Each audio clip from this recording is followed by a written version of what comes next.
इरशाद फरमाया, अलैकुम बिस्सिद्क, सच को इख्तियार करो। फ़इन्न सिद्का यहदी इलल बिर, इसलिए कि सच बंदे को नेकी का रास्ता दिखाता है। व इन्नल बिर्रा यहदी इलल जन्ना, और नेकी इंसान को जन्नत की तरफ ले जाती है।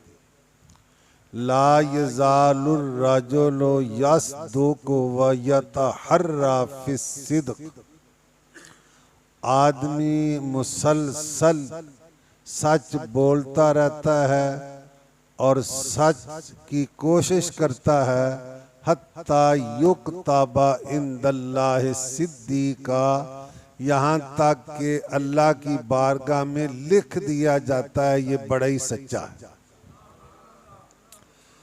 नबी मुकर्रम सल्लल्लाहु अलैहि वसल्लम ने जो तालीमात इरशाद फरमाई, सबसे पहले खुद उसका अमली नमूना पेश किया। हजूर सल्लल्लाहु अलैहि वसल्लम को इलाने नबुव्वत से पहले भी सादिक और अमीन के लक़ब से पुकारा जाता था। जब नबी मुकर्रम सल्लल्लाहु अलैहि वसल्लम को हुक्म हुआ कि आप इलानिया तबलीग फरमाएं, आप सफ़ा पहाड़ी पर चढ़े, कबीलों को बुलाया, सारे लोग आ गए। जो नहीं आ सकता था उसने अपना नुमाइंदा भेज दिया। तो रसूल करीम सल्लल्लाहु अलैहि वसल्लम ने उनसे फरमाया कि अगर मैं ये कहूँ कि इस पहाड़ी के पीछे से दुश्मन आकर तुम पर हमला करके हलाको बर्बाद कर देगा, तो क्या तुम मेरी बात मान जाओगे? सब यक जुबान बोले कि आपका बचपन हमें गुजरा है, लड़कपन हमने देखा है, जवानी हमारे सामने है, मा जर्रबना लैका इल्ला सिद्का, हमने आपकी जुबान से कभी झूठ नहीं सुना। लश्कर के आसार नहीं है, लश्कर की कोई निशानी नहीं है। अगर आप कहेंगे तो हम मान जाएंगे, इसलिए कि हमारी नज़रों को धोखा हो सकता है, आपकी ज़ुबान से गलत बात नहीं निकल सकती, आपकी ज़ुबान से झूठ नहीं निकल सकता। फिर आपने तबलीग शुरू फरमाई, वो अगली बात है। तो मेरे अर्ज़ करने का मतलब ये है कि मेरे आका ने सच की तालीम दी है और उसका अमली नमूना भी पेश फरमाया।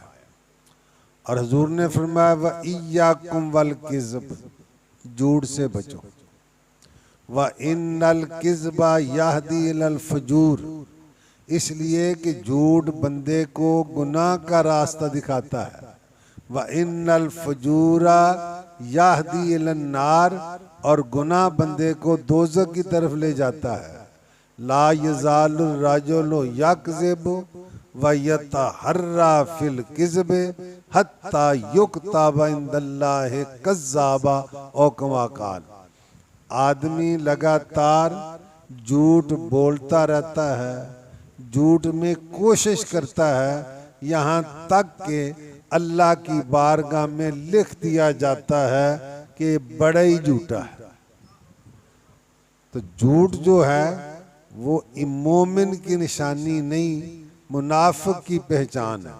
मेरे आका ने फरमाया, आयतुल मुनाफिक के सलास, मुनाफिक की 3 निशानियां हैं। पहली आपने इज़ाहत दासा काज़ाबा, जब वो बात करता है तो झूठ बोलता है। तो ये मुनाफिक के अमली है।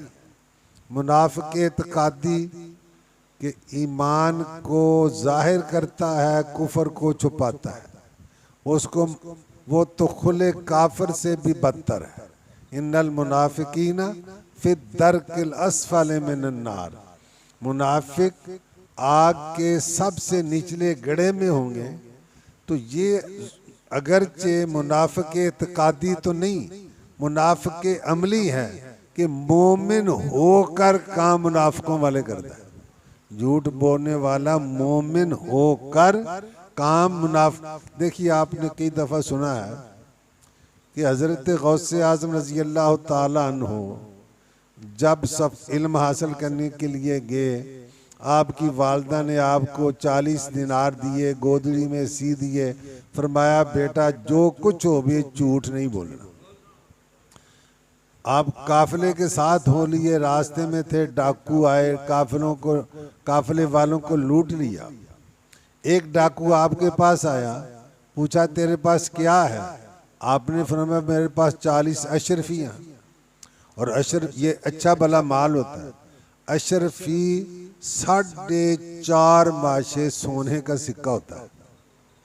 4.5 माशे तो आज के लाभ से सामने 40 तोले कितना को है, 40 अशरफियाँ और 4.5 माशे को ज़रब दे लो।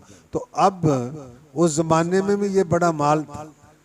तो आपने फरमाया मेरे पास 40 अशरफियाँ हैं। उसने समझा ये मजाक कर रहा है, क्योंकि आपकी हालत ऐसी नहीं थी जिससे अंदाज़ा हो सके कि इतनी खतीर रकम, इतनी बड़ी रकम आपके पास होगी।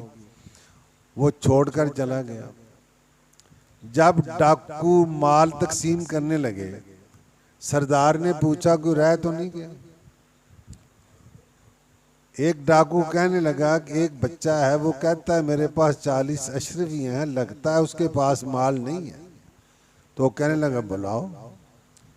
आपको डाकुओं के सरदार के पास ले जाया गया। उसने पूछा तेरे पास क्या है? 40 अशरफियाँ हैं। कहाँ हैं? मेरी वालदा ने गुदड़ी के नीचे सी दी है। टांके उधेड़े के 40 अशरफियाँ निकल आई। डाकुओं का सरदार हैरान है कि डाकुओं से माल छुपाया जाता है, उन्हें बताया नहीं जाता। और ये भी ज़हन में रखें कि हज़रत गौसे आज़म तालीम हासिल करने के लिए जा रहे थे ना, तो उस वक़्त आजकल की तरह मदरसे नहीं थे, खर्चा खुद बर्दाश्त करना पड़ता था। आगे कोई जान पहचान नहीं है। आपने ये भी नहीं सोचा कि मेरे आगे क्या बनेगा। मैं यतवक्कल अलल्लाह फहुव हस्बुहु, जो अल्लाह पर तवक्कुल करता है अल्लाह उसको काफ़ी हो जाता है। वमन यत्तकिल्लाह यखरज लहू मैं यत्तकिल्लाह यजअल लहू मखरज व यरज़ुक़हु मिन हैसु ला यहतसिब, जो अल्लाह से डरता है अल्लाह उसके लिए रास्ते खोल देता है और उसको वहां से देता है जहां उसके वहमो गुमान में भी नहीं होता। वो डाकुओं का सरदार पूछता है कि तू अगर चाहता तो माल बचा सकता था, मगर तूने माल नहीं बचाया। आपने फरमाया जब मैं घर से चला था मेरी माँ ने मुझे नसीहत की थी, बेटा कुछ हो जाए झूठ नहीं बोलना। वो डाकुओं का सरदार पर कफ कभी तारी होगी, रिक्कते कल्बी तारी होगी, आंखों में आंसू आ गए। कहने लगा इस बच्चे ने माँ का हुक्म नहीं भूला, मैं अल्लाह के हुक्मों को तोड़ रहा हूँ। मैं आपसे वादा करता हूँ कि आइंदा जिंदगी डाके नहीं डालूंगा। बाकी डाकू कहने लगे तू डाके के हमारा सरदार था, तोबा में भी हमारा सरदार है, हम भी वादा करते हैं कि आइंदा जिंदगी डाका नहीं डालेंगे।